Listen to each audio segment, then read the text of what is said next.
I'm John Buchanan, and in this video what we're going to do is to look at the speed algorithm within FlexTime. Now FlexTime is effectively Logic's elastic audio processor. It allows us to take audio files, apply what we refer to as little transient markers, and literally just drag audio around. In other words, what we can do is to take little bits of audio that are out of time and put them in time. We can stretch audio loops without actually having to chop them up and process them. We can basically take the individual little moments within rhythmic files and manipulate them in some way. And there are different algorithms within FlexTime that allow us to do that, and one of those is called speed. And the reason why it's particularly interesting is it works effectively by kind of creating a Varispeed approach to the individual slices of audio within a region. In other words, anything you make longer is going to get lower in pitch and it's going to sound slower. And conversely, anything that gets shorter is going to get faster and higher in pitch. So it's almost effectively like we're playing around with a pitch slider and a speed slider all the way through the playback of an audio file. Let me show you exactly what I mean. What I've done is to import an Apple loop, which is called Microchip Clank, which is at 170 beats per minute. And by itself, literally dragged in from the Apple loops, it sounds like this.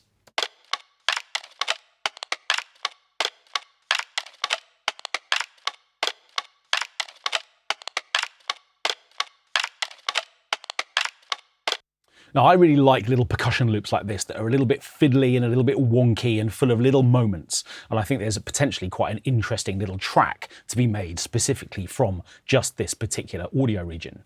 So what we're going to do is to select it first of all, and then what we're going to do is to turn on the flex option, which is here. So if this button isn't blue, all you need to do is to click it and it will turn blue. And then what we're going to do is to select the algorithm that we want to use. Now, you can see that I've clicked on this and here are all of the options that are available to me. Flex pitch is where we would come if this was maybe a vocal or an instrumental part that we wanted to put in tune. And slicing is maybe where we would come, or rhythmic, if what we wanted to do was to find all of the individual little moments here and simply be in a position where we were going to put those in time. That's a really excellent mode to select, slicing in particular, if what you want to do is to put transient markers on every single one of these moments within this loop and then apply quantize to literally just put them all in time. That isn't what I want to do. What I'm going to do is to come down to the speed effects in brackets. The brackets are always important. The speed effects option here. And what's going to happen is, just like any sort of FlexTime approach, what Logic's going to do is to go through and apply these little white lines, which are showing us the transients that it has detected. Now, transients are literally these moments, if you like, that Logic has detected as a little piece of audio, and therefore they're available for us to begin to manipulate. Now, as I've said, in other modes, me being able to select an individual moment within this loop would mean that I could put it in time. So if I was to really maybe go looking at the individual pieces of audio within this, I can see maybe that a couple of things, let's say these details here, they're not absolutely in time with the little white sort of markers within the measure above. So what I could do would be to sort of select one and put it absolutely in time. But that isn't really what I want to do here. What I'm interested in doing instead is beginning to see what happens when we manipulate time and pitch. So let's have a look at that. Let's just take this one isolated little hit that's here at the moment. Now, the way the display works for FlexTime is that if I click in the upper half of an audio region, you can see that I get one little pin. And if I drop into the lower half, I get 3. What does that mean? Well, it depends whether or not what I want to do is to manipulate this one region within the boundaries of 2 markers either side of it. So in other words, this effectively acts as a kind of end buffer on the left-hand side, and this one acts as a right buffer on the right-hand side, allowing me to move this one pin left or right, but not affecting the whole of the rest of the audio file. Or what I can do is I can click, let's say, just to create one point here. And of course, if I was then to drag left or right, that will have implications for everything that comes after it, because of course what I'm doing is I'm manipulating the whole of the rest of the audio file. So depending on what you want to do, either create 3 points just to manipulate a single point, or create 1, but bear in mind that that might have implications for everything that comes later. Now, I don't want to be too sort of careful about this. What I'm interested to do is to see what happens when we start stretching things around in ways that are a little bit more extreme. And I'm going to take this little collection of sounds here, and what I'm going to do is I'm going to stretch it out. So I'm dragging this to the left-hand side. Now, effectively what that means is and Logic's giving me a little health warning here. Do I really want to create a high-speed section? Yeah, I do. I'm going to hit create, but it's just telling me I'm going to create a sort of variation now to this. Now, having stretched this out, well, we'll see what the audio effect of having done that is. What I'm going to do is just to put a little bit of a loop around maybe just the first bar, so we're just focusing on this section where I've created this extreme moment.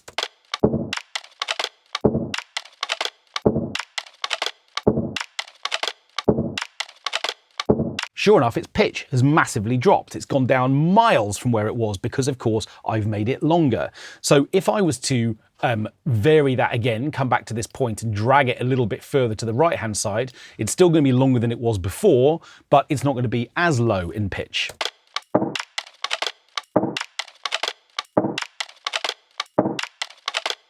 And what I also want to do is to start experimenting with moments that maybe take things up in speed as well. So what I'm actually going to do is just to put in a couple of points here, and I'm going to just squeeze these moments here a little bit. So what we're doing is we're creating faster, higher pitch sections as well.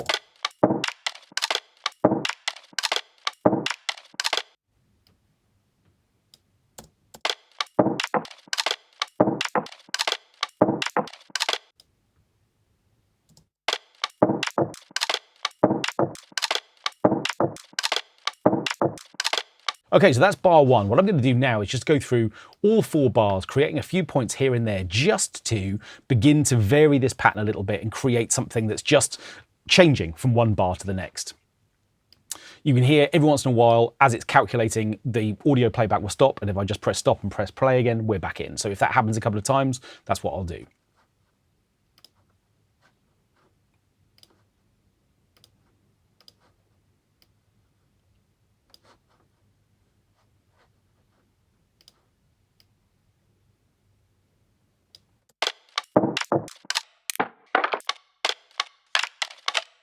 That's nice.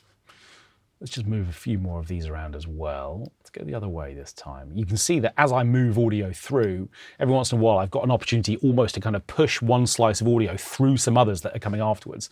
And again, of course, that's going to have a big squeezing impact on everything that comes after it as well. I'm going to just create something a little bit more extreme here for a moment. And what we'll do is just bunch all of this up a tiny bit more, maybe stretch that one out that way, and then what I'll do is I'll move that back a little bit more as well.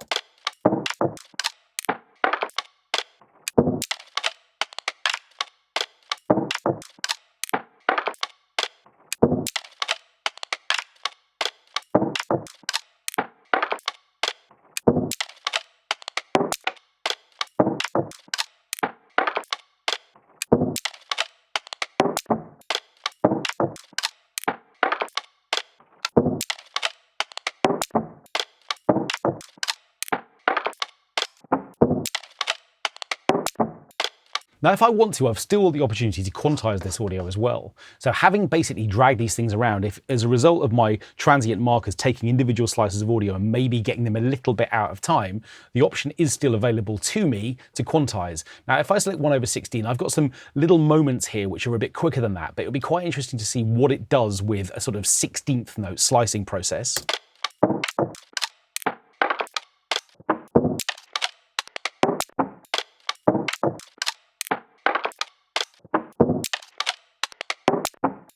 Okay, so this one right at the end here feels like it's out to me. Sure enough, if we come and have a look at this one slice right here at the end, I really want this one to be bang on beat 4. And because I've selected a 16th note, that's not where it's detecting it. So what I'm going to do is just drag this slice back. And I'm just doing this sort of visually, really, to make sure that the kind of peak of this is happening right on beat 4.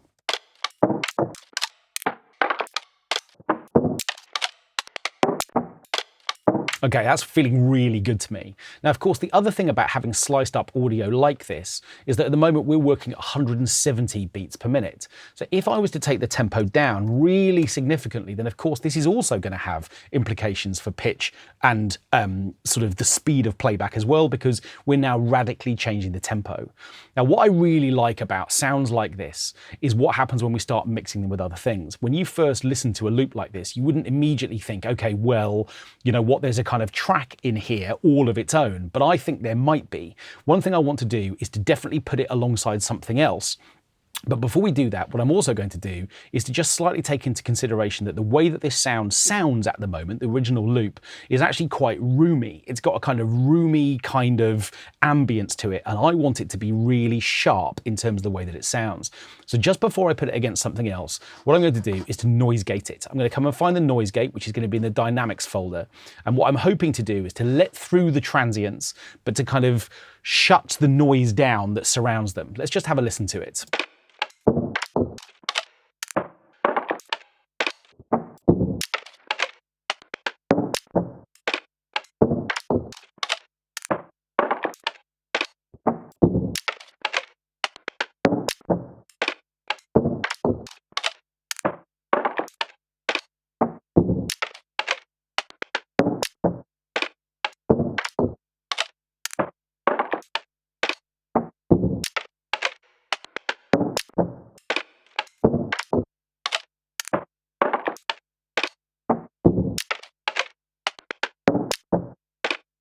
Okay, I really like that. You can see what happens when I bypass it and we get all that ambience back in. Okay, now that I've taken the tempo down, you're probably thinking, right, actually, hang on, what is the rhythm of this groove? Okay, well, let's punch in a beat loop and see how it sounds alongside it.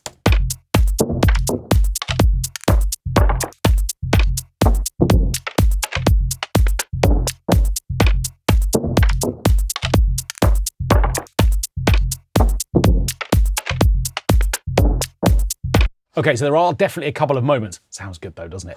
What we're going to do, there are definitely a couple of moments where we just need to be a little bit careful. This one's really out of time and I don't like that. So what I'm going to do is I'm going to move that moment back to make sure that it's kind of on beat 3. And this one needs to come this way for sure to be a little bit more on beat 2. And I can just sort of go through visually and just check that I'm happy with the way that these beat loops fall, or these beat slices fall, I should say. I definitely want them to feel like they're not kind of playing off too much against the beat loop. I think that's going to be a bit better.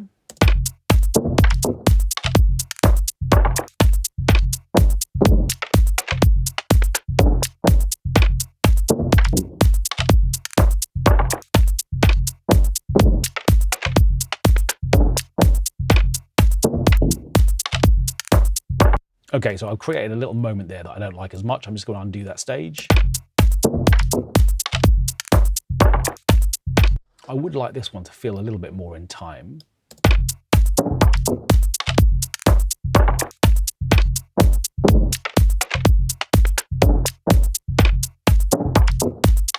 Okay, I really like that. Now what we're getting is this kind of pitch variation. We're getting these little speed variation moments as well. And of course the beat loop is basically acting almost like a kind of metronome for us, showing us how the beat loop could be in time. But there is one more thing we could do as well, which would be quite fun. And that would be to add a kind of almost comb filtering style delay. What I'm going to do is I'm going to set up an auxiliary bus. I'm going to make sure that I've got unity gain, which means that it's being sent through at sort of full volume. And what I'm going to do on bus number 1 is to put the tape delay plugin, which is in the delay folder, which is where you'd expect to find it, it being a delay. And what I'm then going to do is to turn off tempo sync. So rather than this being a synchronized delay, which is operating in 1/8 notes or quarter notes, effectively we're just dealing in milliseconds. Now, if I solo this sound, what we have a chance to do is to hear what happens with a kind of out of time delay.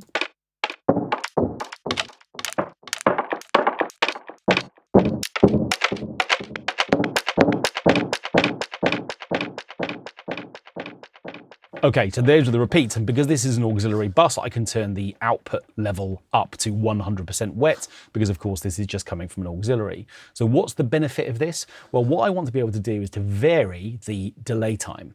In other words, what I want to do is to be able to get down to unbelievably short delay times, because when I do, this happens.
How much fun is that? Okay, so what we've got now is all of these little individual slices. They're giving us different pitches. They're getting, this kind of amazingly smudge smeared thing. And now that we've got a sort of this kind of comb filtering style delay on it as well, where we kind of pick up these overtones as a result of the fact that what's really happening here is that the delay time is so short that effectively we almost get a pitch. We're turning individual sounds here into oscillators. Now, that's a subject for another day and another video, but nevertheless, you can see that this is an amazing source of potential. You can make a track out of a beat loop that you've brought in, run alongside something else, and effectively the entire track is made from the automation of the delay time. I bet you didn't think of that when you woke up this morning. It's a lot of fun, isn't it?